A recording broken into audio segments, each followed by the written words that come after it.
nossa aula número 165, e que estuda, nesse bloco estamos estudando as epístolas de Paulo, constante na epístola, a primeira epístola aos Coríntios, e também a estruturação da lei da fé preconizada por Paulo, que é a dogmática da lei da fé. De acordo com Paulo, as pessoas nascem com pecado original. Elas já nascem deficitárias. Enquanto o Espiritismo diz que as pessoas nascem simples e ignorantes, ou seja, sem nenhuma experiência, são simples, sem nenhuma experiência de vida.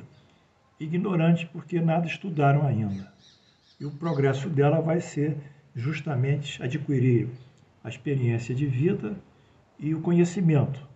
E esse conhecimento, junto com a experiência de vida, lhe facultarão um valor moral e intelectual, e mediante a aquisição gradual dos conhecimentos morais e intelectuais e também da sua prática, é que eles evoluirão. Então o Espiritismo tem esse caráter evolutivo. Ele consigna ao próprio espírito as potencialidades evolutivas.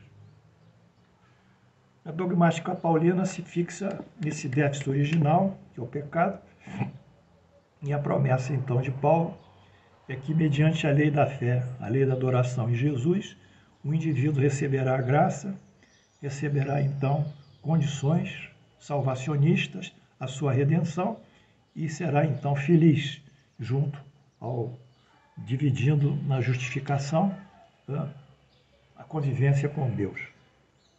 Uma extremamente passiva, porque, além de articular um espírito deficitário, como se Deus nos criasse imperfeitos, deficitários na moral, deficitários na culpa, e nos obrigasse, então, a adotar um sistema de comportamento preconizado por essa dogmática paulina, que nem foi ainda, nem tinha sido assinado nada sobre esse sentido, ou nesse sentido, por Jesus. É alguma coisa da criação paulina. Bem, mas o Espiritismo mostra que aqueles que conseguiram esse processo evolutivo são chamados espíritos puros. Antes de entrar justamente nesses que conseguiram adquirir conhecimento, sabedoria, pureza de alma, pureza de sentimentos, nós temos que dizer que a dogmática paulina, à frente do Espiritismo, ela apresenta dois prejuízos doutrinários. Primeiro, ela assinala com esse déficit congênito ou inato e hereditário, no caso hereditário dos espíritos. Quer dizer, o pecado é uma condição hereditária, que começa com o pecado adâmico, passa para a justificativa abraâmica e continua até ser redimido por Jesus. Então, essa dogmática paulina, ela apresenta uma criação imperfeita de Deus. Isso é muito importante vocês saberem. Segundo, como ela se atém àqueles que adotam a fé em Jesus, ela exclui aqueles que não adotam a fé em Jesus. Portanto, estão excluídos desse sentimento salvacionista, dessa possibilidade salvacionista, todos aqueles estranhos a Jesus. Os muçulmanos, os judeus, os hinduístas, os budistas, os taoístas, enfim, tantas e tantas religiões. Esse é o primeiro dado, que não confere a visão uniforme de Deus sobre os seus profitentes. Há um corpo de profitentes privilegiados, que são aqueles que, segundo Paulo, adotaram a fé em Jesus. E segundo ponto é que, nessa condição dogmática, ela ainda fechando esse exclusivismo dos profitentes seguidores de Paulo, ela excluindo então os não cristãos, ela afere esse princípio que nós dizemos da lei da igualdade, porque Deus criou todos os espíritos simples e ignorantes, e são todos filhos dele. Ele não podia privilegiar um em detrimento de outro. Mas o Espiritismo mostra que a raiz do nosso sofrimento não é o pecado, que a doutrina paulina fala é a ignorância. Segundo o Espiritismo, a raiz de todos os males é a ignorância. A ignorância de quê? Das leis divinas, da relação com Deus, da relação com a vida e a natureza, os bichos, os cursos d'água, águas pluviais, águas potáveis, águas do mar, marinhas, lagos, a natureza, as matas, enfim, os bichos, enfim, toda essa natureza vasta, a nossa relação com elas amigável sempre e ao mesmo tempo com o próximo, que é o objetivo maior da nossa existência. Então o Espiritismo mostra que nós vamos efetivamente crescer à luz do conhecimento que nós vamos adquirir e da prática desse conhecimento, que se cinge na moral e no intelectual, na atividade moral e intelectual. Portanto, todos que são filhos de Deus estão permitidos adquirir conhecimentos de ordem moral e de ordem intelectual e fugirem da obscuridão da ignorância. Isso é ecumênico, isso atinge todos os povos da Terra. Então o Espiritismo abre um leque de liberalismo para todos e não cria nenhuma linha exclusivista. Então são os dois prejuízos que Paulo trouxe na sua dogmática e que atrasa, eu tenho que ser claro na visão espírita, atrasa a evolução desses seguidores dogmáticos dessa doutrina, fechada em dogmas e artigos de fé, liturgia e símbolos religiosos. Fechada, está fechada. Mas vamos ver o lado positivo do Espiritismo, que é isso que nos interessa. Feitas essas críticas, nós vamos nos conduzir agora com aqueles espíritos que adquiriram esse saber e essa moral. Os mais elevados são os espíritos puros. Segundo Allan Kardec, no Livro dos Espíritos, perguntas 112 e 113. Espíritos puros não sofrem qualquer influência da matéria. Quer dizer, o problema nosso no Espiritismo é a ligação material, a ambição, o egoísmo, sensualismo, né? Poder, e tudo isso é que nos prejudica, que é a ligação com o mundo físico, com a matéria, a posse, possessão. Não há condição de pecado. A imperfeição nossa é achar que esses juízos de valores que nós temos, relativamente à matéria e o que deflui da matéria, possibilitarão a nossa felicidade, o que é um grande erro, né? Eu nunca vi nenhum rico morrer feliz, mais do que um pobre. Todos eles morrem no UTI, às vezes. Aqui está o leito do pobre na UTI e aqui está o leito do rico. Ambos são horizontalizados pela dor, pelo sofrimento e pela morte. Não há privilégio, portanto, nem para o rico, nem detrimento para o pobre. Então, nessa linha de pensamento, quando Allan Kardec diz que os espíritos puros são os que não sofrem qualquer influência da matéria. Sua superioridade moral e intelectual é absoluta. Com relação aos demais espíritos, são os mensageiros e os ministros de Deus. Eles transitam espelhando a vontade de Deus. E o maior preposto, evidentemente, foi Jesus. O que Allan Kardec diz ainda?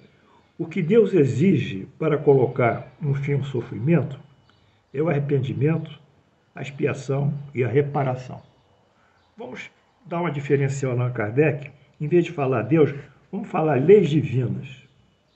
Não é Deus. Deus não vai opinar nem bem nem mal. Ele criou as leis e as leis é que regulam a sua criação. Então eu diria, em vez de Deus, que é a criação dele, que são as leis divinas, essas leis divinas exigem para colocar o sofrimento, primeiro, arrependimento, a consciência do erro, da violação. Segundo, é o sofrimento que decorre da prática da violação, é o efeito. A causa foi a violação, o efeito é o sofrimento, a dor, a expiação.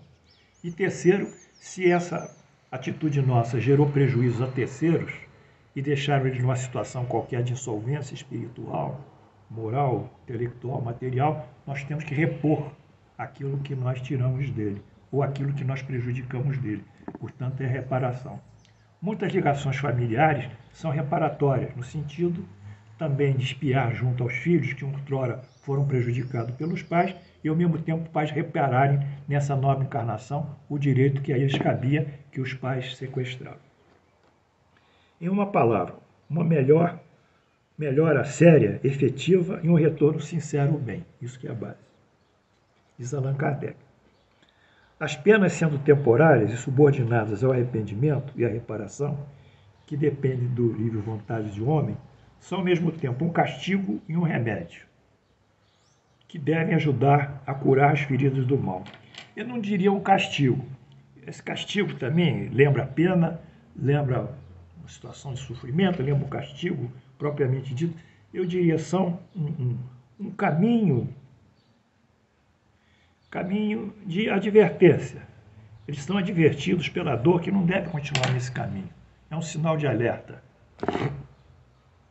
E o remédio, quer dizer, a pedagogia, o remédio é a pedagogia, que deve ajudar ao indivíduo que violou, a curar as feridas do mais. Aqui é uma pedagogia para mim. Então, traduzindo Allan Kardec, eu discordo dele com toda a permissão. Aliás, esse livro aqui, O Céu e o Inferno, ele foi adulterado também.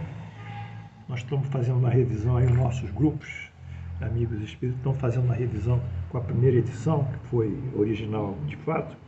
Então, a gente podia dizer o seguinte, que as penas, sendo temporárias e subordinadas ao arrependimento, da reparação, que dependem do livre-arbítrio do homem, são ao mesmo tempo um sinal de alerta para corrigir um erro e um ensino e uma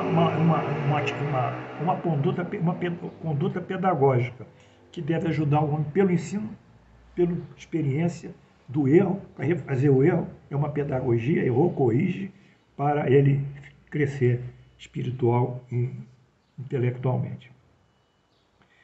A minha preocupação é tirar justamente essa situação masoquista que muitos católicos têm também, adquiriram, que o Cristo está na cruz pendurado até hoje. Até hoje, 2000 anos já se passaram. E o Cristo está na cruz. Mas o Cristo que nós temos, espíritas, é o Cristo vivo. É o Cristo pregando no monte, é o Cristo pegando numa barca, no lago de Genezaré, é o Cristo andando nas vielas de Jerusalém, é o grande Cristo, esse que trouxe a nós essas novas revelações. Não é um Cristo pendurado, espinhado, sofrido. Isso não serve nada a ninguém, é uma imagem absolutamente negativa. As penas que o espírito sofre na vida espiritual, depois de desencarnar, vêm se juntar às da vida corporal, que são consequências da imperfeição do homem, das suas paixões, do mau emprego de suas faculdades e a expiação dessas faltas presentes e passadas. Então, já tem na vida espiritual um grau de sofrimento. É na vida corporal, porque ele vai ter que reencarnar, isso é fundamental, que o espírito repara o mal de suas existências anteriores, que põe em prática as resoluções tomadas na vida espiritual. Aí sim, aqui. Assim se explicam essas misérias e essas vicissitudes que à primeira vista parecem não ter razão de ser, mas são muito justas por serem a quitação do passado e porque servem para o nosso adiantamento. Kardec, O Céu e o Inferno, ou a Justiça Divina, segundo o Espiritismo, CELD, 2011, páginas 122, 128 e 129. Então, essa questão aqui que foi pautada pelo professor é uma questão de referencial. Eu acredito só na vida presente, não tem passado. Nunca encarnei. Só encarno uma vez. Então, eu encarno, ali está um sujeito, vejo um sujeito de mau caráter, tendo uma vida de abastança e riqueza, e de todas as facilidades que o mundo pode lhe oferecer. É o mau caráter. Ali, eu vejo uma pessoa de boa índole, bons princípios, mas é um sofredor. Vive passando privações de toda espécie. Aí eu indago. Qual é a justiça divina? Esse aqui só faz o bem e sofre? E esse aqui só faz o mal e se privilegia? Enfim, qual é a justiça divina? É a grande indagação. Se eu tenho essa visão só presentificada, uma encarnação, isso aí realmente será uma grande injustiça, porque esse aqui é bom e sofre, e esse aqui é mau e tem todos os gozos possíveis. Mas se nós considerarmos a ótica espírita, que remonta à vida atual como efeito das ações da vida passada ou das vidas passadas, pregressas, nós veremos que ele, esse bom aqui, ele cometeu muitos erros na vida passada e ele agora vai reparar para poder subir. Vai expiar, vai sofrer, mas vai ter essa visão progressista e pedagógica.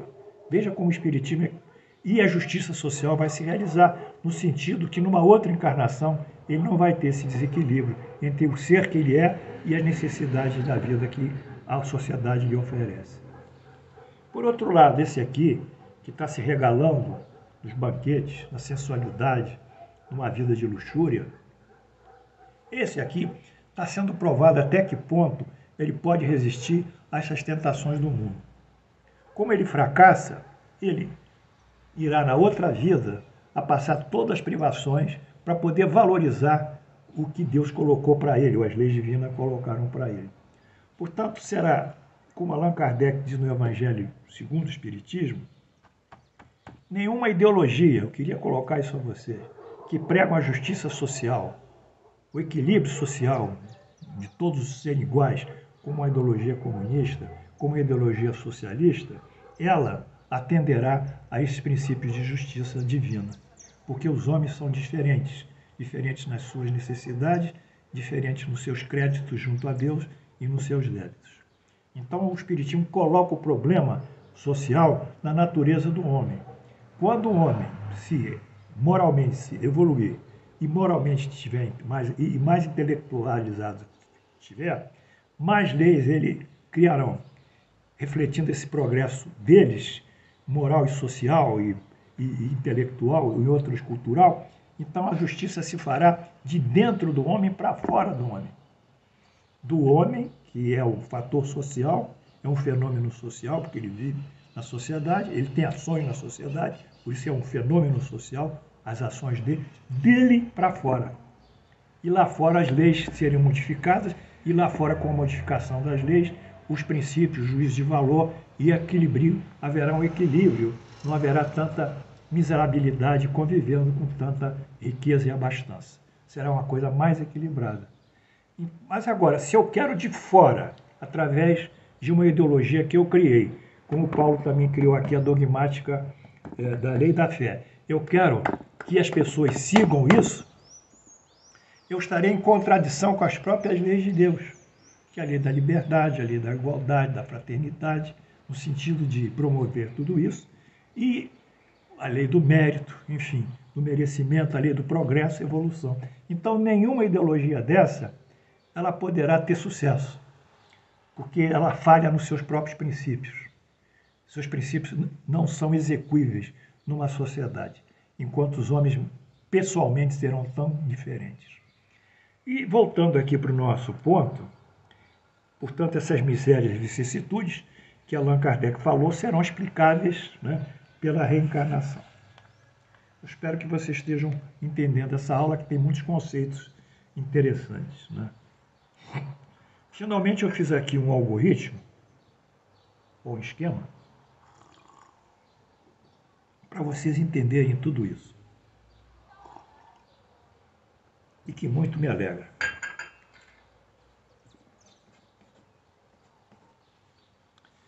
Vamos ver aqui, a justiça divina segundo o Espiritismo. O Espiritismo não fala em pecado, já disse a vocês, fala em ignorância. O Espiritismo não fala em castigo, ele fala em experiência. O Espiritismo não fala numa adoração que resolverá tudo.